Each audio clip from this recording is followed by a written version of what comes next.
Okay. 1, 2. In. What are you counting for? Out. The hell are you doing? Deep breathing exercises, John. Deep breathing exercises. Do you need to calm down? In the nose, out the mouth. In the nose. Is that the way, or is it in the mouth and out the nose? I believe it's in the mouth, out the nose, because the idea is to slow your breathing. Negative. It is the other? I think it's in your nose and out your mouth. Yeah. Oh, I had that backwards. I don't know. Just the world's gone crazy lately. We don't need to get too political, but No. I just the way people are acting these days over everything, every side of the coin. It's just like you just need the whole world to just go breathe in, breathe out. I'm just glad I live in the sticks. Yeah, well, it just is what it is, Yeah, So. until you got to go for a grocery run. Then it's not so fun. But, I mean, local grocery's not too bad. So, Well, in this potentially post-apocalyptic world, are you EMP proof with your vehicles and all that? I mean, I'd have to switch a couple wires around, but Pegasus would be EMP prepared once I get the fuel tank back in. Okay. It's dropped. It's completely broken down. Power wash, cleaned out. Hosed down with brake clean, wiped out, ready to be put back together. I'm working on the shocks right now. I'm at a debate, and I was going to post this on 4x4 Talk yesterday, and I forgot. So I have the shock bodies and reservoirs. Everything's completely broken down. Everything's been wire wheeled. Needs a little bit more cleanup, so begs the question. Do I clear coat the bare steel, or do I flat black it and clear coat it? Well, I mean, real off-roaders can't afford shocks, so I don't know. No, I didn't have shocks before. Okay. Hey, I got these things on a budget, man. Spray bomb them, man. Just spray bomb them, throw them in there. I'm thinking, so they didn't clean up as much as I had hoped. Unless I put some serious time into polishing these, they're not going to be that close to a factory shine. Then I think we need to talk about this in this episode because it sounds to me like you are debating between being like a trail king and being a pavement princess or possibly a whirly boy. Oh, whirly boy. You're going to have to explain that one to me in a moment.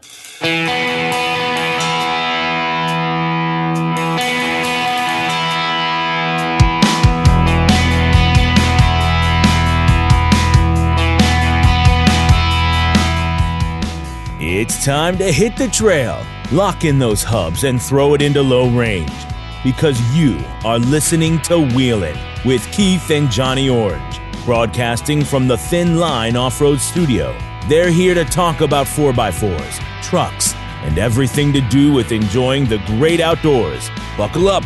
Here's your hosts, Keith and Johnny Orange. So, what the hell is a whirly boy? You've never heard of a whirly boy? No. That's And I'm offended by being called a pavement princess. Okay, well. I've got way too much rust to be considered that. All right. You never heard the term whirly boy? No, I've heard of whirly gig. Whirly boy. Whirly bird. It's an internet slang term for people who, typically young men, who buy like a diesel truck. Okay. More often than not, a Dodge diesel truck. Okay. Flip up their tow mirrors, put a stack on it, and never put a thing in the bed of their truck. Never put a hitch on there. Well, it's not a Dodge. It is a diesel, so I guess that's point down. It doesn't have a big stack. And, yeah, I actually put crap in it, so. I believe that the etymology of the word goes back to when turbos started to get to be all the thing in the 90s, and it wasn't just a diesel thing. Like, people who were putting turbos on their cars instead of superchargers. Okay. People called them whirly boys. And, the turbocharger whirls. Yeah, that would make sense. And I have seen it used a number of times in the last couple of years in regarding to, stretch tires, stacks, California rake trucks. Yeah, exactly. All you listeners that enjoy those trucks, send in your donation and we'll and send your man card in. Yeah, the larger the donation you send, the more we'll be like, ooh, yeah, no, you can buy us. No. No, they should probably send their man card in if they're doing that. Yeah, no, yeah. That's no. Just no. Well, painting shocks and worrying about that's kind of the... They're expensive shocks, man. I want to protect them. I don't want them to rust out. These things are replaced are $250 a piece. I paid about $30 a shock, but baby blue's disgusting. Do it like 1985, electric pink. Nah. Somebody else pays for it and does the work, I'll run them. Oh, come on. You could do all of them. You could do your diff covers, everything electric pink. You could do it for breast awareness. You do it and pay for the paint. I'll run it. I don't care. Someone else buys it, I'll install it and run it. Oh, well, way over your head. No, I got it. But Breast awareness. Oh, man. On a more serious note, episode 59. Mm-hmm. We can't make as many jokes until 10 more episodes from now. This is true. That one, maybe we'll make that a Patreon-only episode. Yeah, there you go. Episode 59, or if you wanted to put a little period in the middle, it's 5.9. Now, there's a number of epic 5.9s in all of history, but I think there's one that's on the top of the food chain there. Agreed. How many 5.9s can you name besides saying it's a 5.9? One. What? The Cummins. Well, you got the Cummins 5.9. Yeah, I don't know of any others. You got the Dodge Magnum 5.9, which is just the old 360. Right. Yeah. Which, how confusing does that for Dodge owners back in the day? It's like, I got a 5.9 Ram 2500, and people are like, ooh, it's a Cummins. Oh, it's a V8 gasser. You didn't get the V10. It's probably the only time you don't get a head slap and go, could have had a V8, is when it's a Cummins instead of a V8. Mm-hmm. Could have the right 5.9. There we go. So, disclaimer here, our listeners. I'm a big 5.9 Cummins fan. I love them. I've owned, at this point, 8 or 10 of them over the years in the form of a couple of vehicles that had them in them. I've swapped one in something. I've sold a number of those engines. Well, in that case, flipped a number of them. I've probably had another 20 of them on top of that through my own business. But I'm at 0. Yeah, 0. The 5.9 Cummins, pretty epic engine. I didn't have enough time to dig into its history. I know a little bit about a few different things, so we're going to keep this episode kind of light, unless you got a bunch of history on this. No, not particularly. I've had a very busy day. I'm exhausted. I am too. If you haven't noticed, I was not playing Zorro. That's a sunburn from my sunglasses. Yeah, you went tanning. I got you. Not intentionally. Oh, okay. Subsequently being on the water, yes. Yeah. Yeah, worked all day out there, 6 hours on the water. Fun stuff. Well, yeah, for sure. So back to Cummins, getting back on point. So we don't have anotother ADD episode for a minute here. It's going to happen, It's probably, you're right, it's probably... We'll stay on topic as long as we can. As much as we can.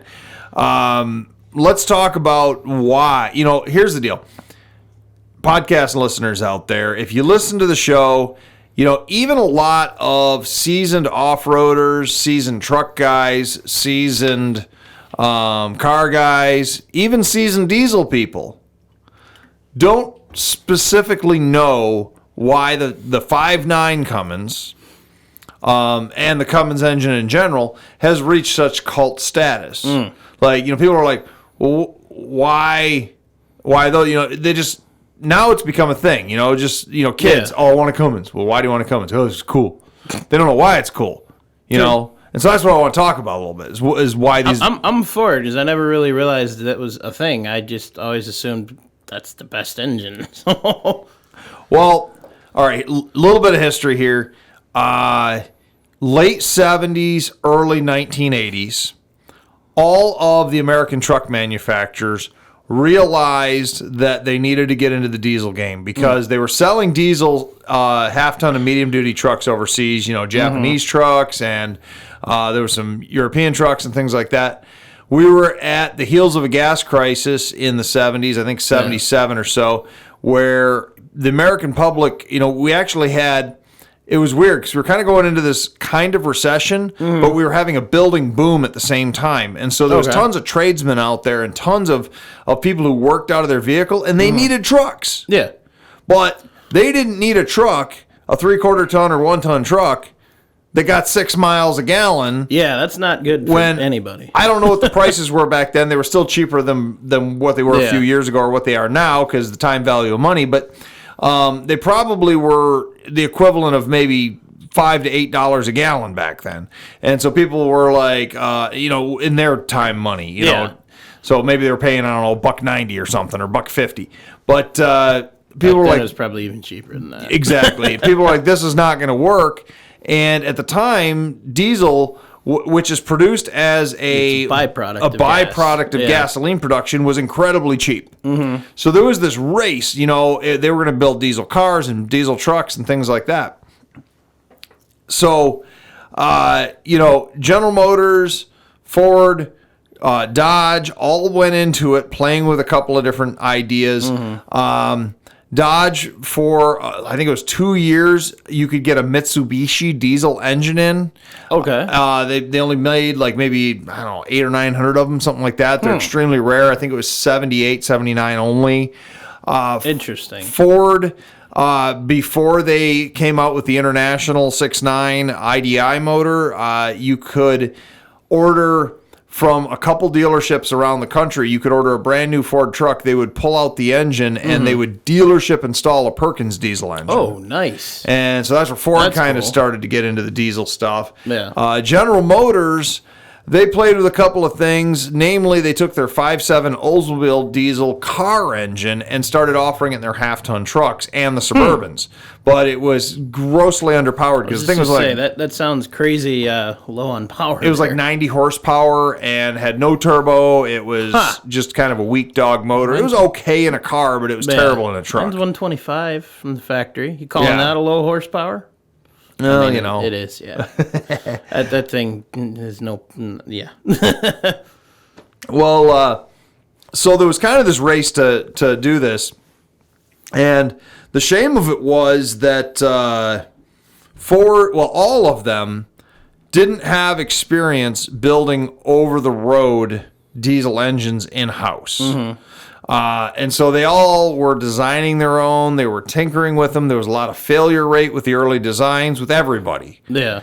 And, Dodge eventually decided that, hey, and actually, interesting side note, Dodge was the first truck company to ever put a diesel engine in and sell it for the road. And that was back in, I think it was like 39 to 42. You could get you could get a diesel, and those are, I've looked for them before. Yeah. There's like only a handful of surviving examples left. They're extremely rare. I believe it. But that was a motor that they did not build themselves. They sourced, they brought in. A lot of them did back then, it seems. Exactly. Well, that's what Dodge did. Again, they're looking in the 80s, like, man, we need a diesel engine, but we need something. They were seeing the high failure rate of, I think it was 78 or 79 when you could start getting the 5.7 diesel in the GM trucks. High failure rate on those. Ford, I think it was 82. They started doing the IDIs. Yeah. Dodge wanted to get back into the diesel business because they had done the Mitsubishi diesel, which was an okay engine, but it was underpowered. Yeah. So they wanted to get back into the diesel engine. They started looking, okay, who can we, what can we do here? And I don't know the story behind how they connected with Cummins, but Cummins was already building their, quote unquote, legendary over-the-road 5.9 engine. Yeah.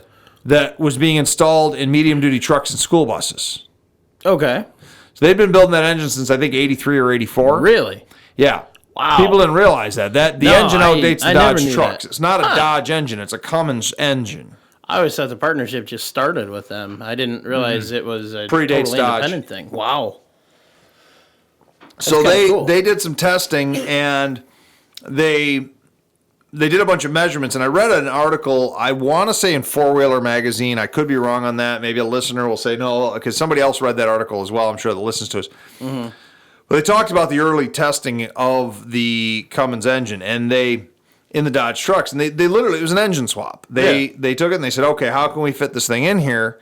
And when they started doing a bunch of measuring and stuff, the Dodge engineers realized it would fit in their existing chassis with their existing firewall with very little modifications. That's awesome. So they built some test trucks. Now, mind you, you're talking a 3/4 ton truck mostly. They built 1 tons as well. Yeah. Now with a medium duty, basically a school bus engine in that.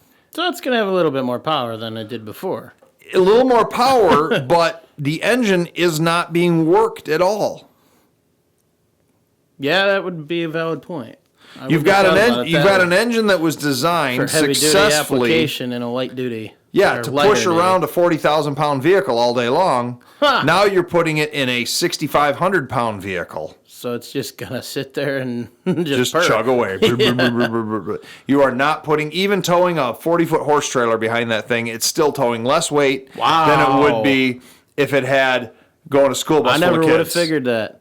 So that's That's incredible. That was the story for success. They just Nice. said, so they took it was what's the old adage, build it stronger basically. They overkilled it. They just they took I support something that decision. I do that in everything I build. exactly. They just completely overkilled it. Yeah. Worked out quite well. So the first generation square body Dodge Rams. What's interesting there is on the books, 1989 is the very first year you could factory get a Cummins. It was it was a turbocharged engine, no intercooler in 89 and 90, and then in 91 you could get the intercooler with Need to get one for mine still. Well, there are some benefits to your it cools your air intake as you're going. I got build plans. I just gotta do it. But whatever, I'll get there eventually. Exactly. It runs, it drives, it stops. And then I broke it, so I'm fixing it again. Nature of the beast. So Dodge, they had this really good idea. They put the thing in there. Like I say, 89, 90. What I was starting to say is what's interesting is on the books, 89 is the first year. However, in recent years, a number of supposed early development prototypes have made their way to the private market. And when people have done the title history checks back on them, it looks like those vehicles were sold right after testing to the general public, but in small numbers. Oh, really? Yeah, starting about late 87. I know of at least 4 vehicles that have been quote-unquote verified as being genuine Cummins Dodges, and 1 or 2 of them weren't even turbocharged. They were not. They were the naturally aspirated or the non-forced induction version, which would have been a dog. Yeah, But- I've wondered a lot about that. I've been kind of looking up some turbos and blowers, which I'll talk about a little later. And I've just been wondering how, some of these things are designed to function with them. How can they have an option without it? I don't understand the mechanics of it. Well, and that was actually kind of Dodge was the one by selling the first factory turbocharged truck that was like mass produced as a diesel factory turbocharged truck. They were immediately blowing the doors off their competitors. Ford in 89, so your first full year of production. Yeah. Ford in 89 was still running, I believe, the 6.9. I don't think they'd switched over. Yeah, no, they had not. Oh, it might have been the 7.3 IDI in 89. So 88, 89. I didn't know the difference. They had the non-turbo 7.3. GM had, in those years, the non-turbo 6.2 liter, which was built by Detroit Diesel. They had abandoned their 5.7 and they'd gone to the 6.2, which was an okay engine, but a dog. Yeah.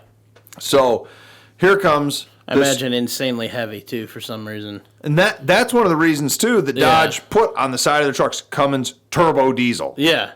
We now have this turbocharged diesel truck. So All a selling point. all selling point. Nice. Why don't we take a quick break, and then we come back, maybe talk a little more about first gens, and then maybe roll into some of the pinnacle years of the 12 valve. Sounds good. See you then. It's cute when Rover shakes a paw for you. Good boy. And when he rolls over on command. That's it, buddy. But when he brings in fleas and ticks from the outside, Rover. not so much. Rover can't help what time of year it is, but ABC Home and Commercial Services can. They're the best in pets, so give them a call and they'll come around and treat your yard. ABC Home and Commercial Services, 810-794-5678. Online at abcbees.com. We going? I think so. We back. All right. So We were talking about the first gen Cummins and how it was an immediate success out of the box. We're talking about the turbo Cummins. The turbo Cummins, yeah, turbo diesel, turbo Cummins. Immediately successful, and it came out originally as the 5.9 liter 12 valve engine.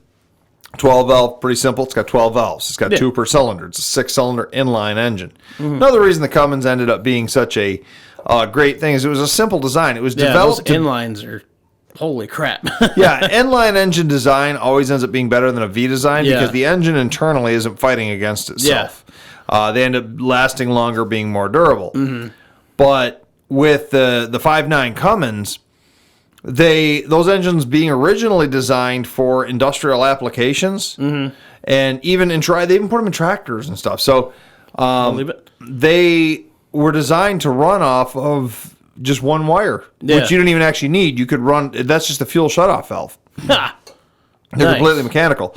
So when we were talking at the beginning of the show, and I was talking about EMPs, electromagnetic pulses that can take out vehicles that have electronic devices, technically you can push start or like a manual transmission Cummins vehicle, or if you Bonus have points for the manual trans again, by the way. or if you have an air starter on it from an Yeah. industrial application, I you want to could. see one of those things. I've They never sound actually weird. seen an They air make like starter. they make like woo, and they just start right up. That's But- kind of cool. I kind of want one. But yeah, you can if you ever had like an EMP or for some reason, that was one of my biggest. This is a sidetrack. No, you ever see the show Revolution? I think it's called I told you Revolution. about it. Oh, I watched that show when it Yeah. came out. Oh, That show. that is a great show. I love that show. Good show, big flaws Yeah. though. Big flaws. How so?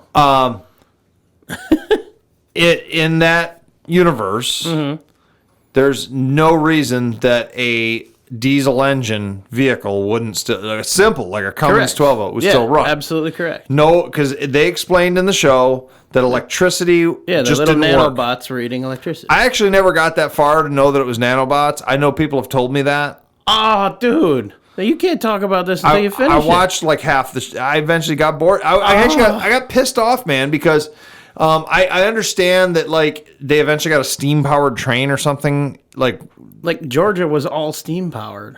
in the show. Yeah. Like, Okay. everything. They had, like, bicycles that were steam-powered, buses. It was, like, modern day, but steam-powered. Okay, so that's one of the things. Things would go steam powered, Yeah. but diesel would continue to operate. I didn't even connect the dots on that one. But Yeah. I watched it a long The right time diesels. ago. The right. Yeah, diesels. yeah. And that's one of the reasons that the Cummins was. That's what I love about mine. It's the same thing. It's a mechanical diesel. If I had to, I could make it work. Exactly. Those first gen Cummins trucks, especially with a manual, you could get 26, 27, 28 miles a gallon out of them. I believe it. Not the big 4x4 ones as much, but if you had like Yeah. a 2-wheel drive, regular cab, Oh, I 8-foot believe bed, it. Yeah. number of people, report that coming back. So, they had to improve upon their truck design, quote unquote. Naturally.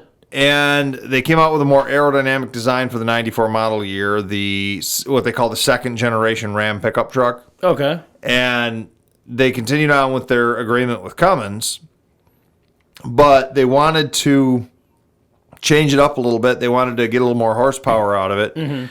And so that's when they went to the Bosch P7100 mechanical injection P-pump pump, series. the P-pump series. Yes. I've P-pump. talked to you many great times about this. They're essentially a trash pump bolted to the side of an engine. Yeah. Anything that'll burn, we've told stories on the show before about how you can put used motor oil through them. Yeah, remember that day we took the run to Monroe to actually we picked up a 4BT, I think it was, or 6BT. And yeah, you were running it on used marine motor oil that day. Yep. Yeah, it'll run just fine. Yeah, 32 miles a gallon. We did the math when we got back. Now, I've heard rumors, and this, so it might be like fringe conspiracy theory, but I have heard rumors that somehow the U.S. government found out that they were building a vehicle that could just run off of anything, and they were ordered to stop. Huh. Now, I've never been able to find any documentation saying as such, so it Curious might to know just. about that because Bosch is based in Germany. Well, Bosch continued making injection pumps. Yeah. Now, of course, they did it under the guise of emissions and this and that. But That's what they changed the regulations. but the reality of the situation in '98 when they went over to the VP series electronic fuel pumps injection pumps on them, Yeah. which were very problematic. They also went to the 24 valve engine. Yeah. It's still a 5.9, and that was the last generation of the 5.9s. Yeah. It was the 24 valve electronic. Well, no, I take that back. They went to the common rail 5.9s as well. So, they've had the 5.9 ran up until they eventually basically bored and stroked the engine and went to a 6.7. Nice. I think that's what's in Ed's truck, if I'm not mistaken. Yeah, 6.7. his would be a 6.7. Yeah, that thing's huge.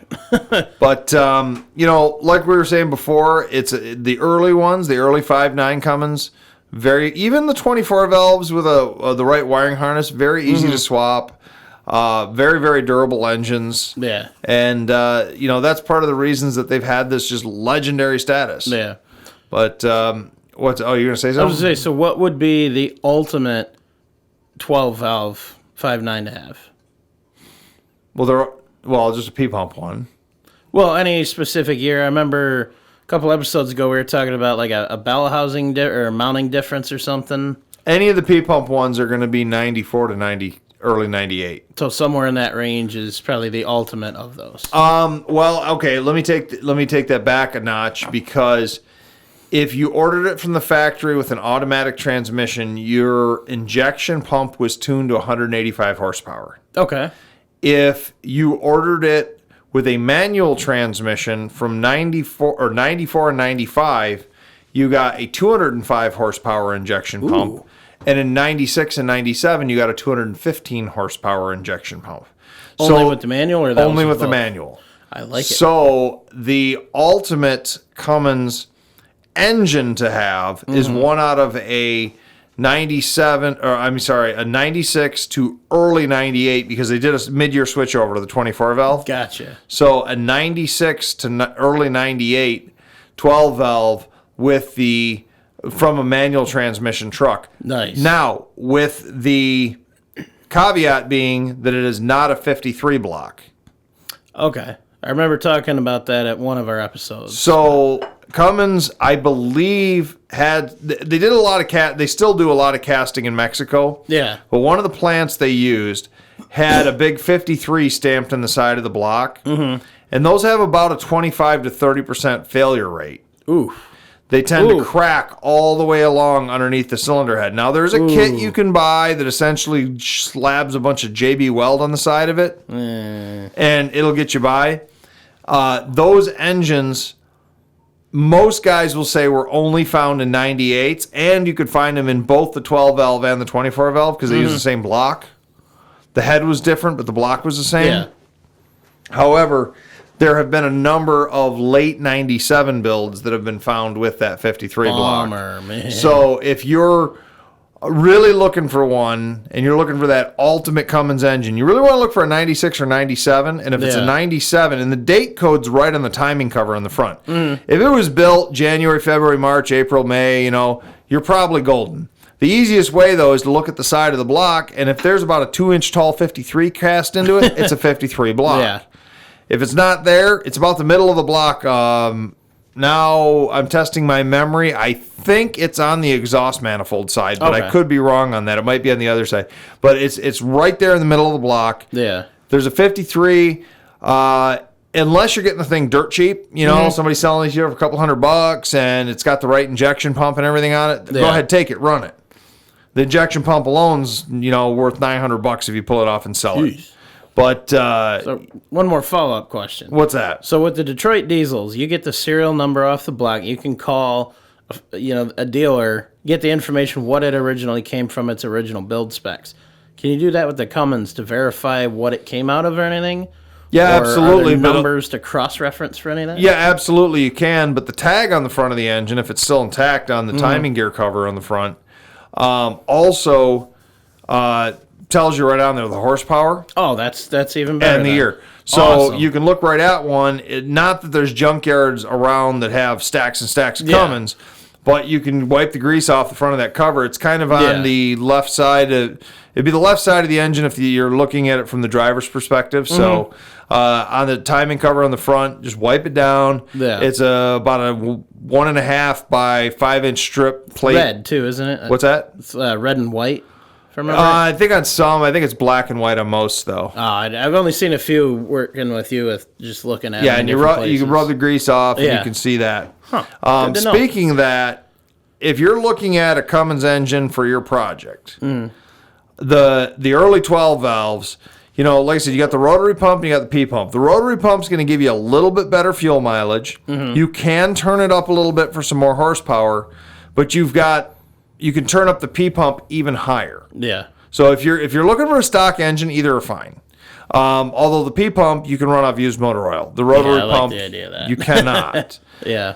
But any of the early 12 valves, there is one Achilles heel, and that's the killer dowel pin. Have you heard of the killer dowel pin? I've heard of it. I'm not familiar with it. Okay, Something s- like under the timing cover though, isn't it? Yeah, it's the timing cover on the front of the engine. Yep. They have a dowel pin. It's for lack of better terms, it's about the size of a Mike and Ike candy. You know what a Mike and Ike candy looks like? I do. Okay, yeah. So, Come on. Do I know what Mike and I? Yeah, all right, fair enough. And Actually, maybe not a a fan little, of 'em. maybe a little bigger than that. It's like Okay. between that and a Vienna sausage. So it's a fairly sizable Like a pin. big, good, and plenty. Yeah. So it's anyways, it's a fairly sizable little pin.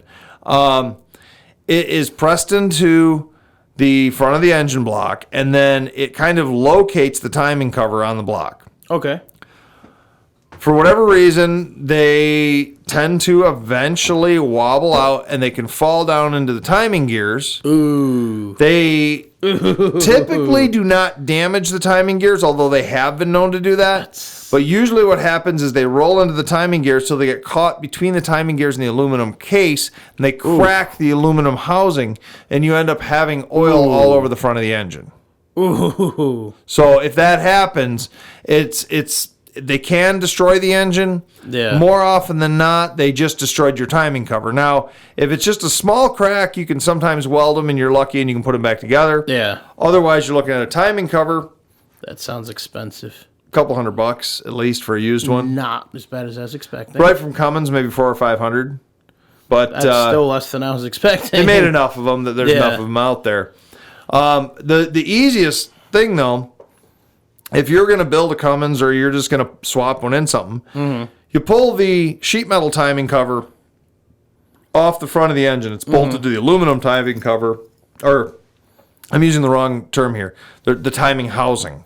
Okay. The timing housing is aluminum. The timing cover is steel. So you pull the steel timing cover off, and you can see that pin. It's right about in the middle of everything. You can Google it. It's really easy. It's sticking right there.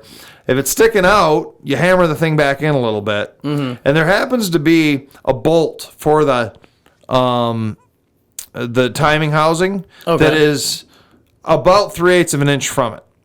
So literally, you take a little piece of steel, drill a hole in it, pull that bolt out, put the bolt back in, and the tab holds the. Nice. Now people sell killer dowel pin fixes, and it's literally just that. It's a piece of steel. So if you can Jeez. drill a hole in a piece of steel, Yeah.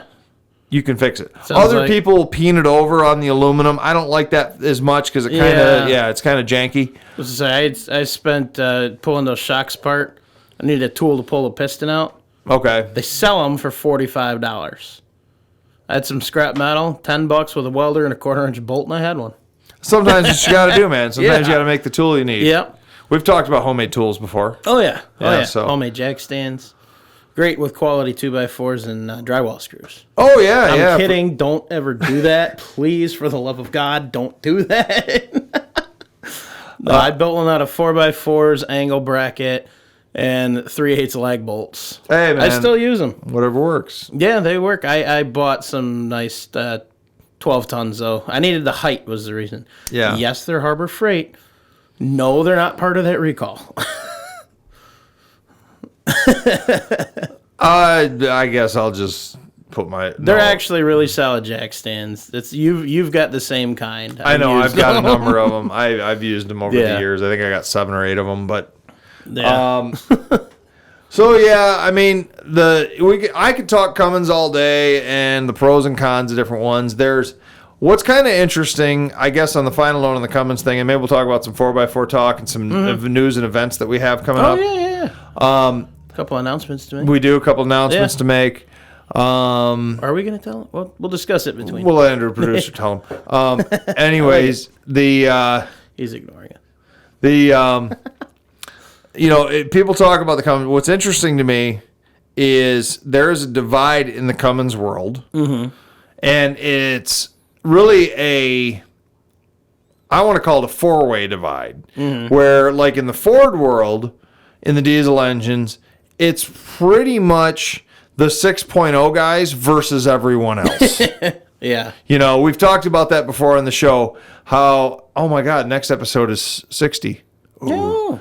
I would rather do like Dana 60, but we could do the 6.0 Ford like trials and Honorable treatment. mention. Yeah, we'll figure, or the FJ, no, we said 62 for FJ60 series, but over the 60 series Land Cruisers. I don't remember, but We'll figure it out. But anyways, I'm really tired. Yeah, I me don't remember. too. But anyway, so like I said, in the Ford diesel world, it's the 6.0 guys versus everybody else. Yeah. They either love them or they hate them, and there's no in between. In the Cummins world, there is mechanical 12 valve guys, and those guys even have a little divide where it's like there's guys who are like, oh, any 12 valve is fine, and then other guys are like, you got to have a P pump. It's not as much of a divide, but Yeah. then you've got the 24 valve guys, which technically all Cummins from 1998 on are 24 valves, but they still only call that first generation the 24 valve. Yeah. Then they went to the common rail injected, and those guys are like, they're kind of like the 6.0 guys. They got the crappiest Cummins ever built because they had the common rails.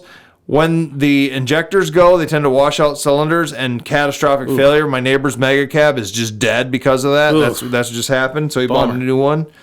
What's he doing with the old one? He's selling it. You want it? If it's in my budget, hell yeah. It might be. We'll talk. All right. But anyways, the common rail guys are kind of like the 6.0 guys. They're like, oh, the engines aren't that bad if you treat them right, and if you do this and you put $10,000 worth of upgrades into them, they're okay. That's pretty much the 6.0 guy. Nice. That's their common. It's kind of the same era. Yeah. And then the new 6.7s, even though they're still a common rail design, they'd still call them the 6.7 Cummins. And apparently they've improved on some of the shortcomings of the earlier common rails. Gotcha. So those are the divides. You got these four divides in the Cummins world, and they all get along for the most part, but they all seem to think they're superior. I'll straight up admit I am a 12 valve P pump guy. I mean, I would agree with that, but I like the no fairness, computer simplicity. Yeah, I'll state though that's more or less because I've been hanging out with you for a long time, but I agree. I like the simplicity, the no computers, no electrical BS to deal with. Just turn, switch, and go. My ideal Cummins never existed technically, but can be built fairly simple by swapping around factory parts. Ooh, I like this. Sick- Do we want to hold off till after the commercial? No, let's do this and then talk about our announcements All afterwards. right, fine. Here- I like making them wait. All right, fine, make them wait. Sorry, guys. We'll be back in a minute. Puppies are cute. Spiders are not. Spiders are creepy and ugly. But what will you do? You will call ABC Home and Commercial Services. The Spider Fighters can service your home for these unwelcome guests. ABC Spider Fighters will provide the solution for your spiders, wasps, box elder bugs, Asian lady beetles, cluster flies, and all your visiting insects. Call now for a prepaid discount. ABC Home and Commercial. The Spider Fighters. 810-794-5678. Thank you, Sir Hendra. Fine, you're letting me talk again. Jeez, I tell you what, freedom of speech here, man. So here's what I'm You're free talking. to make any speech you want. Yeah, okay. You just got to start talking and keep going. Here's what I'm talking here. See, that's exactly what I'm saying. You start talking, you keep going. Oh my God. I'll stop. 6.7 short block. So Please don't. 6.7 short block. Yep. So you have the cubic inches. Okay. Then you take and you put on a first gen, or not first gen, you put on a second gen 24 valve head Okay. because you get the better flow Yep. and you get rid of all the common rail BS. Yeah. Because after the 24 valve, you got all the common rail injection stuff. Then you put on a P pump with a set of aftermarket 24 valve P pump injection lines. Do this? Yes, it's been done. Dude, And that it's, sounds expensive. I mean, the reality of it is, you're buying a fairly new Cummins short block. You know, if you're going to build this engine, you might as well just buy a brand new one. I mean, you could get one somewhere and sell off the rest of the parts. But, you know, the rest of the stuff can be had reasonable. In reality, I bet you could build the engine $7-8 grand with junkyard parts. Maybe a little less. I mean, with some real creative bargaining, maybe a lot less. That might be a fun challenge. But, you know, now you're getting the cubic inches, you're getting the P pump. Yeah. You can put big old injectors because you've got the 6.7. You got a little bit more, you know, a little more to volume turn. there.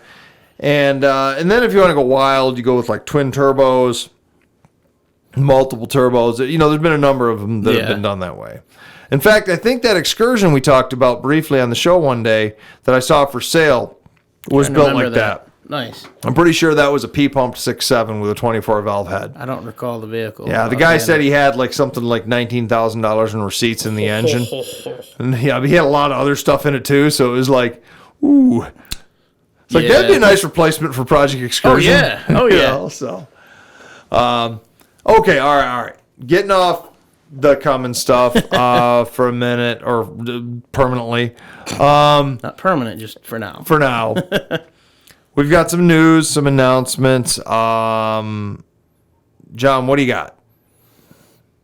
Well, I figured out a supercharger for the Commando project. You did, huh? Yes, we're talking about diesels here. I'm picking up a 671 Detroit blower on Saturday. Won't fit on that engine. Yeah, the price is too good to pass up. So if I can't make it work, then I'll trade it or something. 471 will fit on there. The 671's too long for a V6. I already know this for a fact. I was wondering about that because the guy I'm getting it from was planning to throw it on a short block Chevy. Yeah, small block Chevy. Small block, I'm small sorry. block Chevy. Yeah. They fit very well. On the V6s, you would have to make a crazy intake and set it up very high to clear your distributor and everything. I had not contemplated any of that. Well, I'm still getting it. It's $50, so I'm getting it. But is it a 671 blower off a Detroit diesel, or is it a 671 that was already converted to run on a car?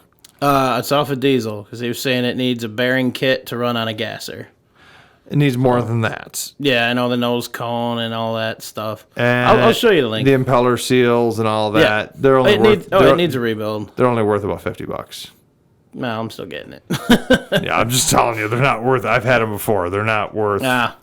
You know, so I mean, I hate to burst your bubble there, buddy, Yeah, but I should have talked to you about it before I brought it up then. yeah, no, they're $50 to $100 for a core 671 that's off of a Disappoints me. diesel. Is it worth trading to someone who might have a 471 blower?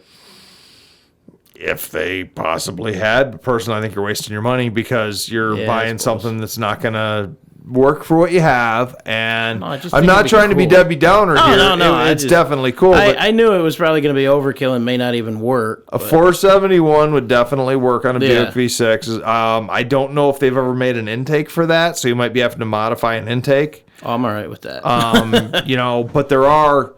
I've seen a number of people that have done different things. They've either Yeah. taken a 4-barrel intake and then just machined a plate to fit the 471, Mm-hmm. or they've cut the top off of an intake, and there's different ways of doing it. Yeah, I'll wing it. With the live by that 671, principle. it would be too long. That's the problem. Bummer. That disappoints me. Yeah, unfortunately, Oh, unless well. you went high and you V'd it out, and then I mean that could look cool, be like a Ratfink build. But you need a really, really long blower belt, and I don't know where you get those. I know they're available somewhere. It might be like a snowmobile belt or something, but I like that idea even better. oh my god, I love the weird random crap plan. oh my god, John, Oh, you've you known would. this about me a long time. You would. I mean, if you're gonna go real random, you could just do the old front-mounted supercharger. The what? Early days, they used to take the superchargers and mount them to the crank pulley on the front of the engine with the supercharger sticking out the front of the vehicle and then all the tubes going up to the top. Huh. Teens and 20s, and then even all the way up into the 50s and some dragsters and stuff, they did it that way. Interesting. I mean, that would I'll have to work look into that. technically, but that might be just weird enough that I'd like Oh it. my God. I'll look into it. It'll probably hit not the gonna winch. yeah. Yeah. Anyways. Anyways, museum minutes. We got some exciting news for the museum. Indeed. I don't know how much of it we're announcing. Well, The we new can construction part? I said all of it. all of Oh. it. Well, sure. Why not? We're on the podcast. Starting, we're going to be back open. Yes. The world has said that Rona is now over, and Murder Well, Hornet. we moved on to level 6 in Jumanji because it's June. pretty much, yep. So we're onto something new, and onto something what was new. close, get move on. Murder Hornets were a bust. Yeah, that was just a filler piece. Yeah, exactly. Oh, did you hear about the asteroid though? Somebody called asteroid. And I see that. Yeah. With the museum, we are going to be back open. I think that would be next week. Wednesday would be our first day open, if I'm doing my math correctly right. in my mind. I think it's Monday. Stuff can go back to normal. Yep. Well, normal-ish. June 8th in Michigan, we're allowed to Yeah. reopen. So that is pretty exciting. that Indeed, we can do that. We can go to bars again. Yeah. We at the museum have managed to salvage a whole bunch of 1950 vintage theater seats. Yeah, and they are cool. And we are going to put in a single movie theater to play car movies and have special productions and things like that. love it. That's going to be under construction as early as next week. Nice. And yeah, so we got some cool stuff going on at the museum right now. Indeed. So hopefully we can get some more display pieces as we go here. Yeah, we're a little short right now because Yeah. Mr. Ed picked up his sandrail and Bill Norris picked up his Willys for a little bit to do some. It was leaking. I think that was honestly, and I know Bill listens to the podcast. Hi, Bill. By all means, no problem at all, Bill. But I think that was the leakiest vehicle we've ever had in there. I'm pretty sure that thing was leaking oil from the tires. I mean, it was there was oil, so many oil spots underneath that. On the plus side, it didn't have any rust. Well, there's that. I mean, the only worst one I know is Project Excursion, which is constantly, Yeah. just raining oil underneath it. Yeah, But- mine kind of leaks too. So, yeah, our displays were a little low on.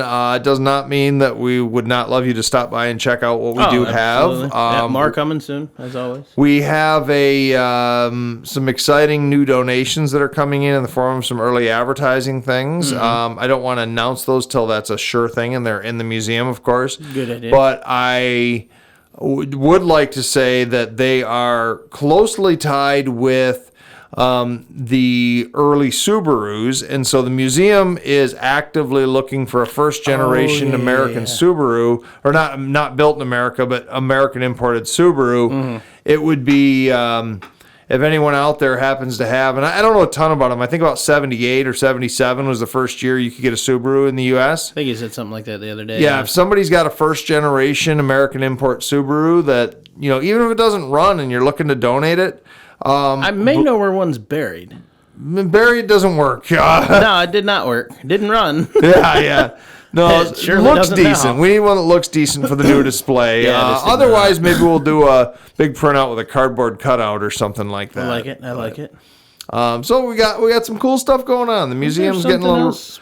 Oh, Wheels in the Woods. Yeah, there it is. You want to talk about it? It was kind of your brainchild. So I think we gotta let you go on this. Yes one. and no. I mean, Wheels in the Woods 2020 is on. We are doing it. We will be there. We will be there October 10th. Saturday. Is that a Saturday? Okay. I think it was. I'm pretty sure. Saturday, October 10th. So 10/10. We're 10/10 having the show. Hold on. 10/10/2020. Yeah, I know. 10/10/2020. Cute. We are doing something we have never, ever done before with Wheels in the Woods.